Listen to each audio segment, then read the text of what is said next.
Shalom Aleichem, my dear brothers and sisters. Today I want to discuss with you about the Jewish belief in the afterlife. And since this was one of the questions asked in the comments, I figured this would be a good opportunity to explain to you what the Jews believe.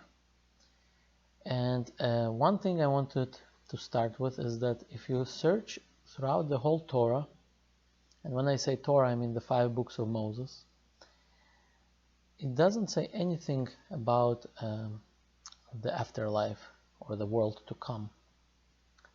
Not a word. However, it's hinted in certain places, and I'll tell you what the hint is.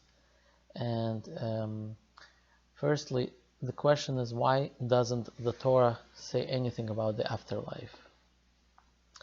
And the reason for that is that I heard this from Rabbi Akiva Tatz, is that the Torah is what we call the blueprint of the world, meaning that when God was creating the world, He first created the concept called Torah, and based on this concept, He created the world.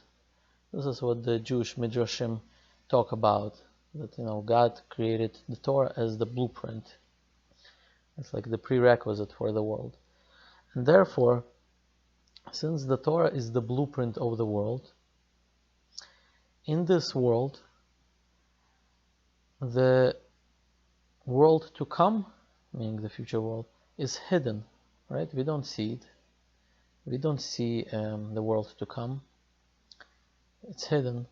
Therefore, since it's hidden in the physical world, therefore it is hidden in the Torah, since the Torah is the blueprint of the whole universe, including the world, this world and the world to come. However, one day it's going to be revealed, and therefore it's going to be clear in the Torah. Now, what's the hint?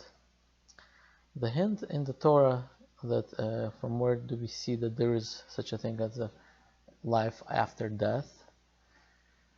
The hint is one place that I remember is where the Torah says that a person shall not commit a suicide, and then God says, for if he does, I will exact retribution from his soul. So from here we see that even after a person dies, somehow God can punish him. Exact retribution from his soul. So here's a hint to the life after death. Now, another thing I need to mention is that there, according to, I'm not sure if it's most scholars, but I would say the most famous scholars, there's a difference between life after death and the world to come. So when a person dies, there's something called life after death. That's what we say in English. In Hebrew, there's several options. There's something called Gan Eden. Literally means, Gan means the garden or garden. Gan Eden means the Garden of Eden, right? Eden, that's the Hebrew word for, in English they call it Eden. That's the place where a soul of a righteous person goes after he dies. However, this is not what we call the world to come, which in Hebrew is called Olam Haba. Olam means world, Haba means future world.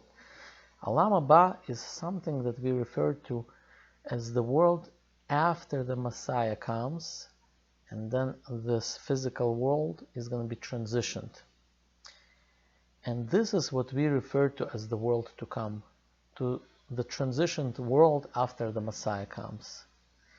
And this is really the goal of the whole creation of the universe. So even the souls that are in the Gan Eden, or the Garden of Eden, these souls are still waiting for the moment of the world to come, of the future world, after the Messiah comes. And that's where we're going to have the resurrection of the dead, and where the laws of physics are going to be different than what we're used to seeing right now. And what the Mikubalim say, Mikubalim is like the people that learn the mystical parts of the Torah. They concentrate more on that stuff, as opposed to, let's say, some other, like the laws and stuff like that. Because there are different areas of learning when it comes to the, especially Torah Shebe'al Peh, the oral Torah. There's something, certain area is called the Halacha, like where we learn the laws. Then there's the Gemara, from which the laws are derived, which is the Talmud. And then there's something called the mystical parts of the oral Torah, which includes the book of the Zohar, the book of the Bahir, and within certain traditions, certain rabbis or scholars concentrated on one aspect, while in other areas scholars concentrated more on the other stuff. We believe all of them are to be true, but depending on your expertise, and that's why different scholars comment on different parts of the Torah. So anyways, according to what the Kabbalists say, is that this future world is going to be somehow a unification of the physical world and the spiritual world, where they're going to unite, whatever that means. I don't know exactly what that means, but something going to be different about this physical world, and that's why there's going to be resurrection of the dead. And when we say resurrection of the dead, we mean the physical bodies. We're not saying it's completely in the spiritual realm. We're talking about physical bodies are going to resurrect. So that's the world to come. Now the Garden of Eden, or the Gan Eden, what we call in Hebrew, that's the world where the souls of righteous people go after they die, and where they wait for the world to come. Now, what happens to the non-righteous? That's the question, right? So the non-righteous, there's several options. There's something called in Hebrew Gehenom or Gehenna, which is like a cleaning process for the soul. And this cleaning process is temporarily. The person who is not righteous enough to enter the Gan Eden right away, that person goes to this cleaning machine, let's call it, called Gehenna. And the person stays there and gets punished somehow, and eventually, after he gets enough suffering and punishment in that world, then the soul goes up to the Gan Eden, where the righteous are. However, inside Gan Eden, there's different levels. There's the more the righteous person is, the higher the level is. Same thing in the Gehenna. There's different levels. The less righteous a person is, the lower part of Gehenna he goes into. However, there's also something called Kaf HaKela, which I'm not sure exactly what it is, but it's something worse than the Gehenna, meaning the soul didn't even deserve to go to the Gehenna. And the description that I've heard is that the souls just basically eternally like whips forth back and forth throughout maybe the universe. I don't know exactly where, but this is, I think, the worst possible scenario for a soul, for somebody who's really wicked. And this Kaf HaKela, literally, if you translate that word, it's an old Hebrew word. They used to have like catapults, I think, where they would throw the stone or something over the wall or something. So this Kaf HaKela is really that catapult. So something happens with the soul where it gets catapulted back and forth. So this is worse than the Gehenna. So again, there's basically three levels. Then, if you break it down into that, there's a Kaf HaKela, then there's Gehenna, and then there's the Gan Eden. Within Gan Eden and within Gehenna, there's also levels within each one. And I think, if I'm not mistaken, I think there are 7 levels. I don't remember, exactly, but anyways. So this is the life after death concept. Now, the world to come, we believe in Judaism that when it comes to the world to come, that even though there is something called Gan Eden, this is still not the ideal, meaning the life after death where the soul goes. It's very nice, I'm sure it's nice over there being close to God, but this is still not the ideal. The ideal is this world to come, where the spiritual and the physical get united. And same thing, by the way, when it comes to the punishment. I think certain souls, I'm not sure exactly which ones or how that's decided, but I think certain souls are going to be punished in that time too, on the judgment day. Before, certain souls go into the world to come, there's going to be something called the judgment day. And that's where the resurrection of the dead is going to happen, and God is going to decide, who gets this eternal world to come. Actually, I'm not sure if it's eternal even. I'm not sure exactly. I think it is, but I'm not so sure about it. But God is going to decide who gets the world to come and who gets punished on that judgment day. Now you can ask, what's the point of physical bodies resurrecting, when it comes to punishment?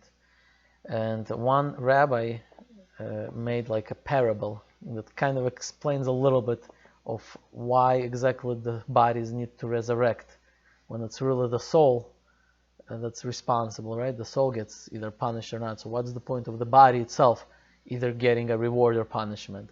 So the parable he gave actually is very very cute, but on the other hand, it's gives you a little bit insight, and I think gives a little of understanding why that is. And the parable he gives is that imagine there's a king, and he has this orchard that he really cherishes, and he's constantly worried that people are gonna steal his fruit from this orchard, or from this tree. I'm sorry, let's not call it an orchard, from the tree. And he's constantly worried people are gonna steal the fruit. So he decides, I'm gonna get myself 2 guards. One guard is gonna be blind, and another guard is gonna be crippled. And the reason for that is so that the crippled one will not be able to reach the fruit, while the one who's blind will not be able to see the fruit to steal. However, together they're going to guard the tree and just make sure nobody else comes in. So that was his plan. However, he hired these 2, the crippled and the blind, and they were guarding the tree. And then they decided, why don't we trick the king? The crippled is going to go on the shoulders of the blind, and therefore the crippled one is going to reach the fruit. He's going to eat the fruit and also give his friend, the blind one. I'm sorry, did I say? The crippled is going to get the fruit, eat the fruit, and also give his friend, the blind one, also some fruit. And that's what they decided to do. And that's what they've been doing for a few hours maybe. And then the king comes back. And when the king comes back, he sees all the fruit is gone. And so he starts asking his guards, what happened? I hired you to guard the fruit, and yet I see that all the fruit is gone. What happened? So the guards, both of them, started blaming each other. The crippled one says to the king, I'm sorry, Your Majesty. It's not my fault. I'm crippled. If it wasn't for this guy, for the guy with the legs, I wouldn't be able to reach the fruit. It's all his fault. And then the blind one says, I'm sorry, Your Majesty. It's not my fault.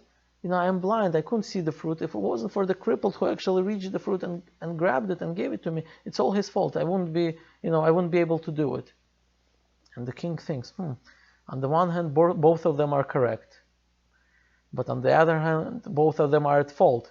So what should I do? So what did the king do? He says, okay, since you stole the fruit as one entity, therefore, I'm going to punish you as one entity. So he again took the crippled one, put it on top of the shoulders of the blind one, and started whipping them with a whip as an entity, the same way they stole. So that's what this rabbi, by the way, was known to be the Maggid from Dubna. And that's what he says that when the judgment day comes, the soul will have an excuse to a certain degree. That, the soul is going to say, I'm completely holy, I'm completely spiritual, I have no desires, no instincts, to do bad. Therefore, it's not really the soul's fault. On the other hand, the body also has an excuse, because the body is like an animal, it doesn't have intellect. The body is like an animal, it just has instinct, and therefore it, cannot control itself. It's the soul's job to control the body. So the body is also going to have an excuse, so to speak, a reason why it's not entirely at fault. And therefore, what will God do? God will combine those two again, back together, and either reward them as an entity or punish them as an entity. So that's the parable he gives, which I think, even though it's an interesting story, funny story, but I think it gives you a little bit insight of why the body and the soul have to be reunited in order for there to be real justice. So that's that. So that's the world to come. Now, as far as what's going to be in the world to come, like after the resurrection of the dead, in reality, I don't think we know. And if there are maybe very few Kabbalists that actually know this stuff, I haven't really heard the answer, because when it comes to this stuff, the prophets don't really talk much about it. Maybe just several hints they give, but really pretty much nothing about it. The oral Torah books that I know of, that I've been reading, I haven't read anything about it. So, but obviously, I haven't read everything. I read very little bit of what we have. So I personally don't know what's going to happen after the world to come begins. And I don't think many people know. I'm pretty sure that, if I ask around local rabbis at least, I'm pretty sure nobody really knows. But maybe there are few people in this world, several people, maybe they do know. I don't know. So I'm not going to talk about that part. Now, one more thing I wanted to mention is that some people will probably find this surprising. That when I said that when the person dies, he has either a Gan Eden option, or he has the Gehenna option, or there's the option of Kaf HaKeleh, which is the worst one. There's also another option, which I forgot to mention previously, and that option is called Gilgul, which in English they call reincarnation. And I think some of the people listening to this this lecture will find it surprising that Jews believe in reincarnation. But in reality, that's the mainstream Jewish view. I'm not sure if there are people, the minority that disagree. I'm not sure among the rabbis, but the mainstream for sure believe in what's called Gilgul, resurrection. And now, what exactly is a resurrection? The resurrection of the reincarnation. Reincarnation. What reincarnation does is, for example, when the soul goes to heaven or whatever, to Gehenna, sometimes the soul leaves this world, but it didn't finish the task that it was sent to do. For whatever reason, it didn't fulfill its task, its purpose in life. And in that case, what God does is sometimes gives the soul a second chance. And how does this second chance work? Is that this soul comes back to this world, and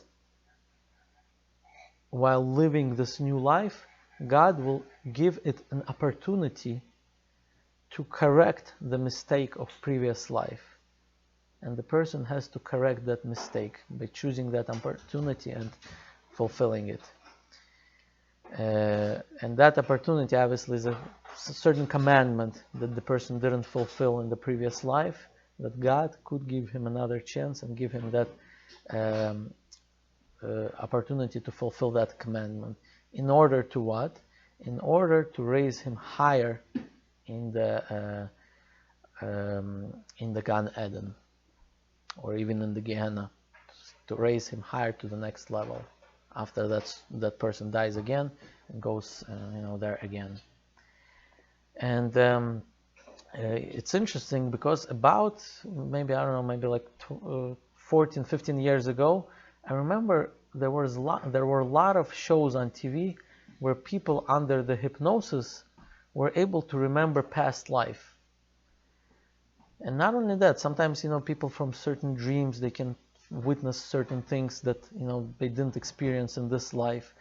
And one show I remember is that when there was a woman, young woman, that somehow remembered her past life. I don't remember, it was under the hypnosis or somehow through dreams. And not only that, she was able to remember exactly where she was from, which city, who were her children. This was a documentary that I watched years ago. And what she did eventually from this memory, she remembered that her children were orphans. When she before she died, I think somehow some tragedy happened within her family, and all the children were sent to different orphanage homes. So already in her new life, she was able to track down her past identity, and not only that, track down her children who were now much older than she was, and she was able to reunite them in this new life. She was able to reunite these old children, and they showed on the show the unification of all these children. They're really old guys, and their mother is this like 20, 30-year-old mother that was able to find and track them down based on her memory that she had from past life. So anyways, this is a show. Obviously you don't believe everything you see on TV, but these types of shows were really popular like 15 years ago. And then I started thinking to myself, who's sponsoring these shows? I'm thinking, could it be the atheists? I'm thinking, no, the atheists could not be sponsoring these shows because the atheists don't believe in, anything after death. Then I'm thinking, could it be the Christians, which is the majority, which is like 99% of this country, America?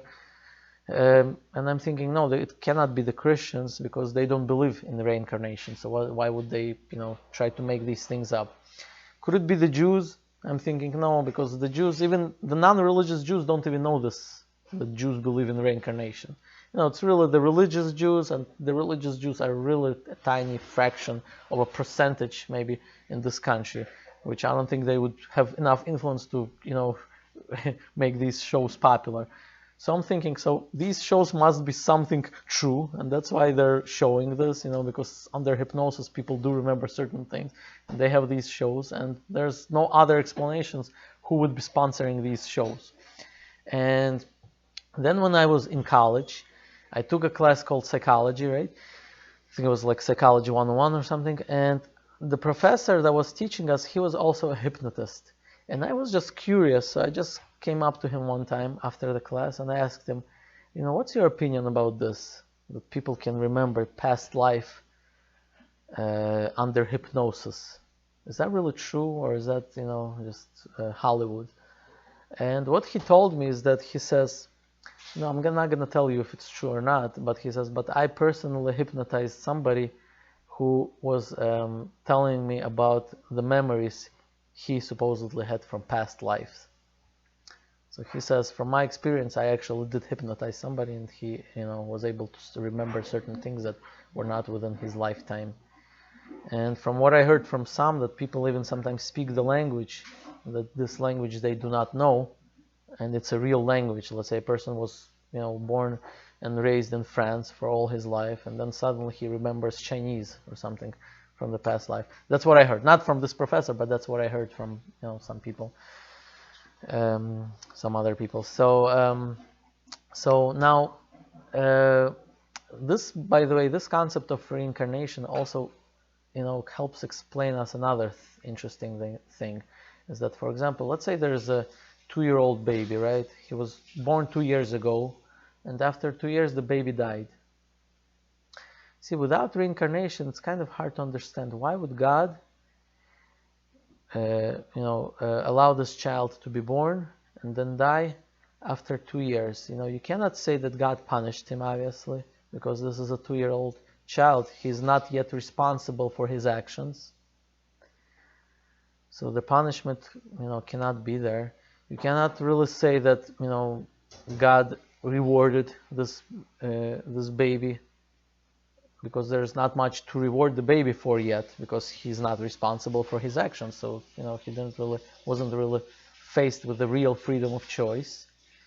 But from the reincarnation perspective, the baby could have come to this world for 2 years in order just to fulfill a certain action that it wasn't able to fulfill in the previous life. And that action is not necessarily tied in with the freedom of choice. And I'll give you an example. There's a story I heard from the Baal Shem Tov. He was a Jewish rabbi that lived about maybe 300 years ago. It was brought down in his name. And this rabbi, he was somebody who would be able to, see certain things that normal people cannot see. Certain spiritual things, what we call Ruach Hakodesh, which is not a prophecy. We believe that the last prophet existed was probably like maybe 400 years before Common Era. But there's something lesser of a prophecy, but still certain insights that a regular person doesn't see. It's called Ruach Hakodesh, where a person has certain wisdom to see certain things. So the story goes that one time a couple came to him and asked him, we've been praying for a child for so many years, for 10 years, and finally we had a child, and then after 2 years this child died. And this couple wanted to ask the rabbi, like, why would God do something like this to us?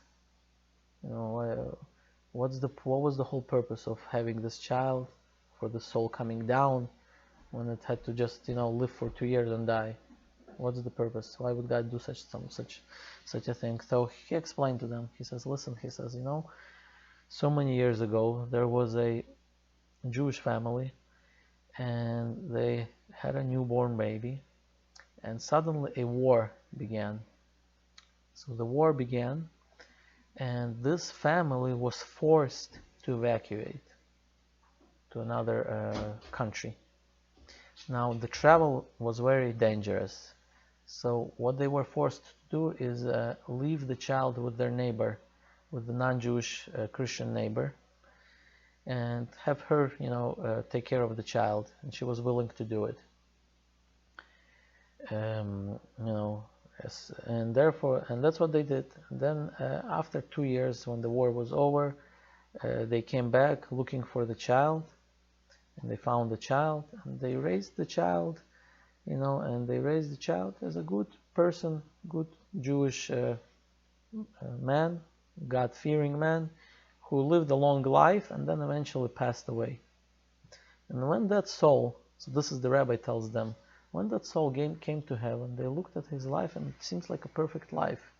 Everything was good, he observed the commandments, he followed God, feared God, did everything right, and therefore he's supposed to get the maximum possible over there, the highest level of Gan Eden. However, there was one thing missing in his life, and that one thing missing was that for the 2 years that he was in that non-Jewish family, he ate non-kosher stuff. Maybe pig's milk, I don't know exactly what they fed him, but something non-kosher. Which, even though it wasn't a violation for the baby, because baby is not at fault, but on a certain degree, on a spiritual level, it gives some kind of a blemish to the Jewish child, to eat certain things that he's not allowed to eat. Because when God gave us the commandments to follow kosher, it's not just, God gave us, we're doing it just because it's a commandment from God, and I'm sorry, this is why we're doing it. But God did not make this law just because he chose a random law to give to us just to see if we will obey or not. No, he gave a certain law with specific laws which have some spiritual consequences, which we just maybe don't understand. At least I don't understand. Maybe some people do, I don't know. But with some spiritual consequences. And these are the laws that he gave us to observe. So it wasn't just a random, he threw a dice and decided, okay, I'm going to tell him not to eat this, to observe this day, not that day. There's certain spiritual quality to the law, meaning there's some reason behind it. Something that violating these laws does something to the soul, puts some blemish that we just don't understand while we're in this world. So therefore, he said, so this boy, even though it was not at his fault, for 2 years he had some kind of a blemish while he was eating this non-kosher food. And therefore, this was preventing the soul from going to the highest level possible in Gan Eden. And this rabbi tells the couple, just so you know, this soul was given another chance. And this is the baby that you had. And its purpose, this baby, was purely to come to this world and to live in a Jewish family for 2 years so that it can eat only kosher food for 2 years. And that's when the duty of this soul was complete. And that's when the soul is able to go to the highest level. That's what he tells them. And now, the way I understand it, now why, if you ask a question, why God decided to specifically send this soul to this couple, now for that could be a different reason, completely different reason. Either this was maybe like a punishment for this couple, I don't know, for something they did, or it could be an atonement for, what we call a kapara. Not a punishment, but an atonement for certain sins, which is, a whole different discussion. But there's a reason why God decided to send this specific soul for 2 years to this couple in particular, and not some other couple. So this explanation is that, sometimes we see babies that can die, God forbid. With reincarnation, I think it makes more sense to understand why something like that could happen. Without reincarnation concept, I'm not sure what's a possible explanation as to why a child, let's say 2-year-old child, would die when the child did not have a chance to have a freedom of choice yet, right? He could not see right from wrong, and yet for some reason God took him. So I think reincarnation in a way helps explain many stuff, but that's obviously not the reason why we believe in reincarnation. We believe in reincarnation because this is something that was passed down from from our ancestors, something we call the oral Torah, although it's probably hinted to in the written Torah, again hinted to, but not exactly explicitly. So anyways, I hope this kind of explains to you the Jewish position on the life after death. And I did not go into details. There are some books which we have, also Kabbalistic books, that even go into details. What happens right after a person dies? What does the soul do for 7 days, then for 30 days after that time, and then for a year after that time? I'm not even exactly sure myself with those details. I remember reading something about it, but I don't think I should go into those details. But this is, I think, the general. This should give you the general idea of the Jewish belief in the world, in the life after death, and the world to come, which is a different world. Thank you for watching.